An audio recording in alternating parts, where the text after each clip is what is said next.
প্রিয় দর্শক, আসসালামু আলাইকুম। আমন্ত্রণ জানাচ্ছি দৈনিক নয়া দিগন্তের মাহে রমজান উপলক্ষে নিয়মিত আয়োজন রামাদান দিগন্ত অনুষ্ঠানে। আপনাদের সাথে আছি আমি মোস্তাফিজুর রহমান। আজ আমরা আলোচনা করব মহিলাদের জন্য রমজানে করণীয় কী এই বিষয়কে নিয়ে। এ বিষয়ে আলোচনা করতে অতিথি হিসাবে আমাদের সামনে উপস্থিত হয়েছেন জামিয়া ইসলামিয়া দারুল উলুম কুতুবখালী মাদ্রাসার সিনিয়র মুহাদ্দিস শায়খ মিজান বিন আব্দুর রহমান। স্বাগত জানাচ্ছি আপনাকে আমাদের এই অনুষ্ঠানে। ধন্যবাদ। সরাসরি প্রশ্নে যাচ্ছি। রোজার সময় মহিলাদের হায়েজ ও নিফাসের ইসলামের হুকুম কি? ধন্যবাদ। দৈনিক নয়া দিগন্ত অনুষ্ঠানের সকল দর্শক এবং শ্রোতামণ্ডলীকে হামিদা ও মুসল্লি ও মুসাল্লিমা। আসলে মহিলারা আল্লাহ তাআলার পক্ষ থেকে একটা সৃষ্টি, তাদের নিয়ম, তাদের যে চলাফেরা বা তাদের যে একটা গতিবিধি, এটার সাথে ইসলামের একটা নিয়ম নীতি আছে। তারই ধারাবাহিকতায় ইসলামের দৃষ্টিকোণ থেকে মহিলারা যদি রমজান মাসে হায়েজ নেফাস, যেটাকে আমরা মাসিক বলি বা ঋতুস্রাব বলি, মাসিক যেটাকে বলা হয়, যদি হয়ে যায়, তাহলে সেই ক্ষেত্রে রমজানের রোজা সে তখন তার জন্য রাখা বন্ধ রাখবে, অর্থাৎ সে রোজা রাখবে না। এই ক্ষেত্রে তিনি যদি এরকম হয় যে রোজাগুলো পরবর্তী কাজা করতে হবে, এটা জরুরি। হ্যাঁ, প্রতি মাসে যেহেতু মাসিক হয়, সেই ক্ষেত্রে তার নামাজ ফরজ হওয়ার পরেও তাকে নামাজগুলো কাজা করতে হয় না, কিন্তু রোজা তার কাজা করতে হয়। কারণ রোজা বছরে একবার আসে, আর নামাজ যেহেতু তার প্রতি 5 ওয়াক্তই ফরজ, সেই ক্ষেত্রে যখন তার মাসে 7 থেকে 10 দিন একটা নিয়ম মাফিক তার মাসিক হয়, তো সেই ক্ষেত্রে সে নামাজ কাজা করতে হবে না, রোজা পরবর্তীতে কাজা করতে হবে। বাকি তার হুকুম হলো রমজানে অবশ্যই হায়েজ নেফাজ অবস্থায় তাকে রোজা রাখা বন্ধ রাখতে হবে। আচ্ছা, এরপরে গর্ভবতী এবং স্তন্যদানকারী মহিলাদের রোজা রাখার বিধান যদি একটু বলতেন। গর্ভবতীদের ব্যাপারে একাধিক আলোচনা আছে। এর ভিতরে এটা হলো, গর্ভবতী যারা, তাদের যদি সমস্যা, যেটা বাচ্চা যদি এক তো গর্ভবতী যারা থাকে, প্রেগনেন্ট যারা থাকে, তাদের শরীরে দুর্বলতা কাজ করে বেশি। সেই জায়গা থেকে যদি সন্তানের ক্ষতি হয় আশঙ্কা থাকে, ডাক্তারদের পরামর্শ করে, আর যে কোনো ডাক্তার না, যে ডাক্তার ইসলাম বুঝে এবং ডাক্তার, কারণ ইসলামের সাথে সাদৃশ্য না থাকলে অনেক সময় এটাকে সরাসরি মাইনাস করা সহজ হয়। এই জন্য ইসলামের সাথে সম্পৃক্ত বা ইসলামকে ভালোবাসে এরকম ভালো হসপিটালের ডাক্তার, ইসলামকে ভালোবাসে এরকম ডাক্তারকে দেখানোর পরে যদি ডাক্তারের পরামর্শ হয় যে না, আপনি রোজা রাখলেও আগত সন্তানের কোনো সমস্যা হবে না, তাহলে রাখতে পারবে, অন্যথায় না রাখা ভালো এবং সে পরবর্তী রোজা কাজা করে দিবে।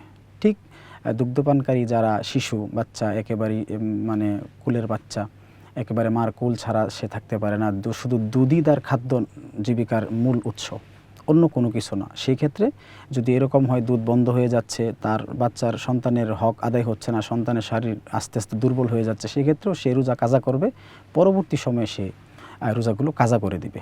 মহিলাদের জন্য রমজানে কোরআন তেলাওয়াত, জিকির এবং দোয়ার গুরুত্ব যদি বলতেন। মহিলাদের জন্য আসলে কোরআন তেলাওয়াত, জিকির এগুলোর গুরুত্ব তো সারা বছরই আছে, কিন্তু এরপরে রমজানে সব মহিলারাই চায় যে একটু একনিষ্ঠভাবে আল্লাহর সাথে একটু সম্পর্ক করতে। ধার্মিক এই দেশে অনেক নারী আছে, অনেক নারী চায় যে আমল করতে। তো তাদেরকে আমি বলবো যে অবশ্যই তারা যেন আশাহত না হয়, কারণ এটা আল্লাহর পক্ষ থেকে হায়েজ নেফাজ বা মাসিক তার শুরু হয়ে যাওয়ার কারণে সে রোজাগুলো রাখতে পারছে না। সে যদি ধৈর্য ধারণ করে, তাহলে এটার মধ্যেও তার সওয়াব হবে। জিকির করে যে সওয়াব পেত, রোজা রেখে যে সওয়াব পেত, সে না রাখার পরেও সেই সওয়াবের অংশীদার অবশ্যই পাবে ইনশাআল্লাহ বিইজনিল্লাহ। পরবর্তী সে কাজা করবে। আর জিকির আজকারের গুরুত্ব তো অবশ্যই অনেক বেশি। তার জন্য জিকির কিন্তু বন্ধ করা এটা নিষেধ না। সে লাগাতার ইস্তেগফার পড়তে পারবে মাসিক অবস্থায়, সে লাগাতার দুরূদ শরীফ পড়তে পারবে, তাহলে এই দিক থেকে কিন্তু সে অগ্রগামী ভূমিকা রাখতে পারে। একটা নারী চাইলে সারাদিনে 1000 থেকে 2000 বার আল্লাহর নাম দুরূদ শরীফ পড়তে পারে, যার মাধ্যমে কিন্তু সে রাসূল আরবি সাল্লাল্লাহু আলাইহি ওয়াসাল্লামের একটা গভীর সম্পর্ক তার এবং প্রিয় নবীর সাথে হতে পারে। সেই ক্ষেত্রে আমি মনে করি প্রত্যেক মা বোন তারা যেন হায়েজ নেফাজ অবস্থায় প্রচুর পরিমাণ জিকির যেন মিস না করে, জিকির করবে। মহিলাদেরকে অনেক সময় সামাজিক এবং পারিবারিক অনেক কাজ করতে হয়। জি।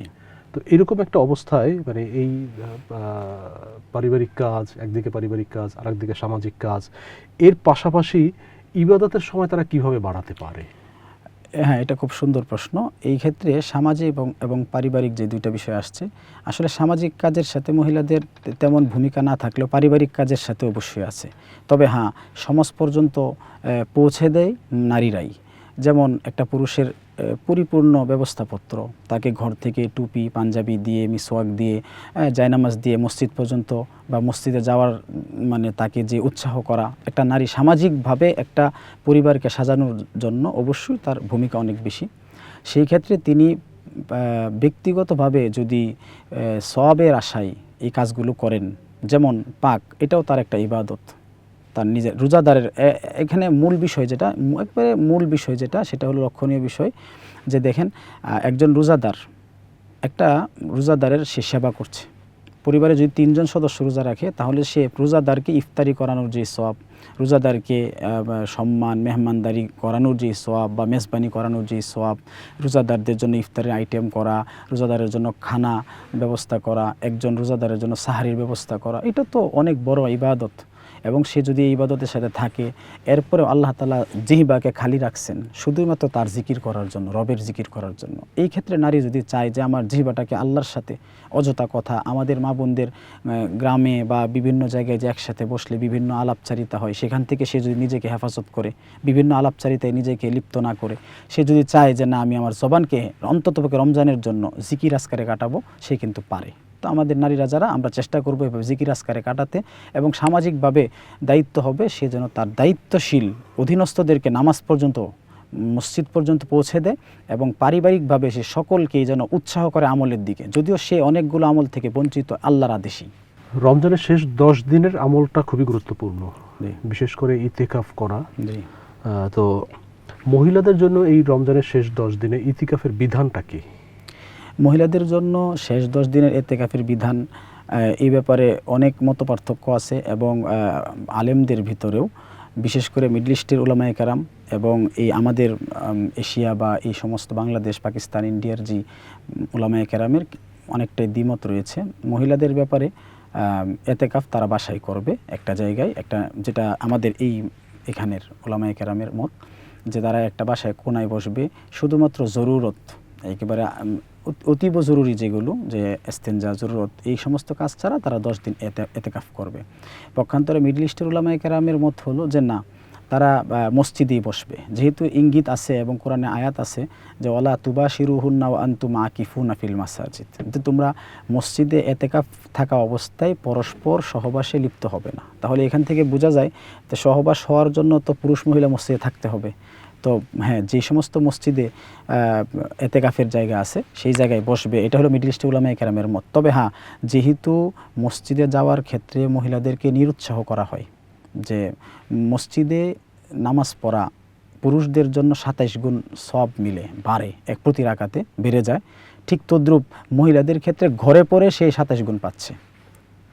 সেই হিসেবে মহিলা চাইলে সে ঘরে পড়বে, এবং এটাই উত্তম, এবং ইতিকাফও সে ঘরে করবে 10 দিন। আর যদি এরকম পরিবেশ এই দেশে, আমাদের যতটুকু জানা, এই সমস্ত আমাদের দেশ বা এই দেশগুলোর মধ্যে এই পরিবেশটা নাই, সেই ক্ষেত্রে তার উত্তম হবে ইতিকাফ ঘরে বসে করবে, এবং ইতিকাফের মাধ্যমে আরও সবচেয়ে বেশি আল্লাহর নৈকট্য হাসিল হওয়ার একটা মাধ্যম হয়। এজন্য আমি অনুরোধ করব সকল শ্রোতাবৃন্দকে, ঘরের ভিতরে যাদের পরিবেশ আছে তারা যেন প্রতিটা ঘরের ভিতরে একটা জায়গা রাখে ইবাদতের জন্য, যেখানে কোনো বাচ্চারাও যাবে না, ছোট বাচ্চারাও যাবে না, শুধু ইবাদতের জন্য একটা ঘর থাকা আমি মনে করি প্রত্যেক বাড়িতে প্রয়োজন। বাচ্চারা যাবে না বলতে ওখানে বাচ্চারাও ইবাদত করার জন্য যাবে, ছোট ছোট, একেবারে ছোট, যাদের প্রস্রাব বা যাদের নাপাক হয়ে যায়, যে একটু পরে পরে যায় প্রস্রাব করে দেয়, এরকম বাচ্চারা যেন না যায়, ইবাদতের জন্য থাকে, পরিষ্কার পরিচ্ছন্ন, বিড়াল বা বিভিন্ন বিষয় থেকে পরিষ্কার রাখলো।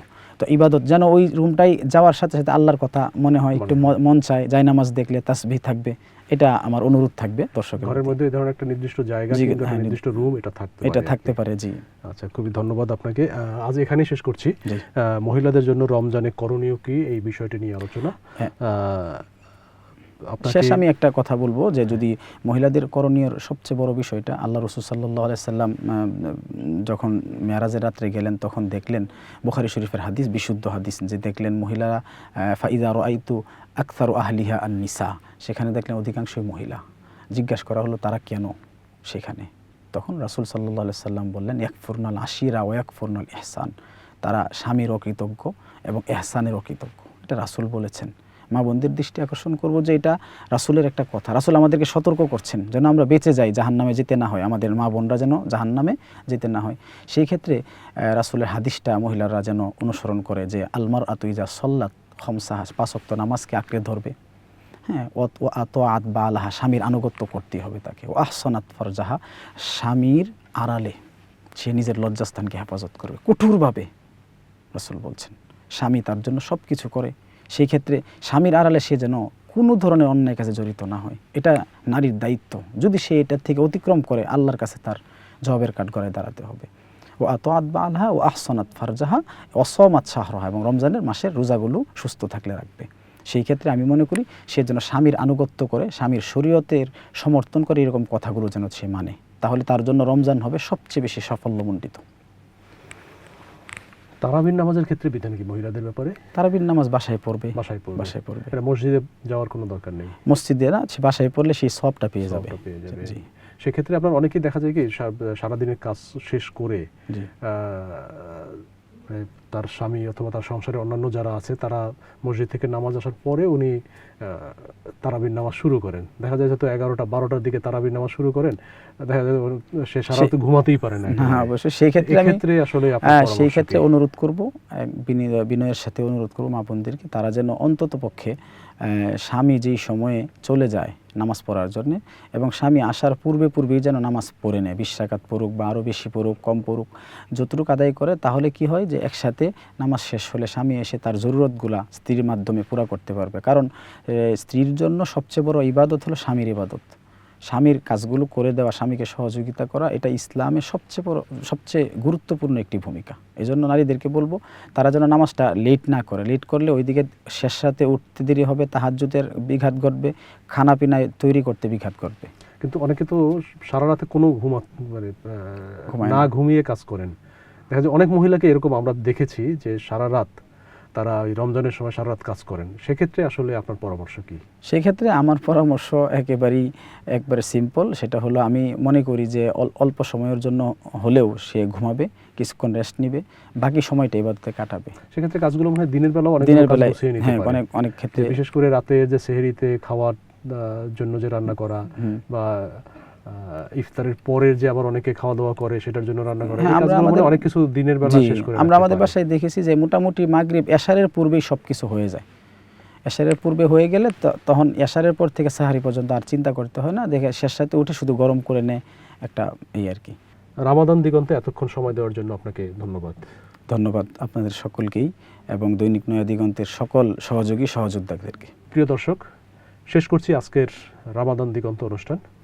এরপরে আগামী পর্বে আবার দেখা হবে আপনাদের সাথে অন্য কোনো অতিথিকে সাথে নিয়ে।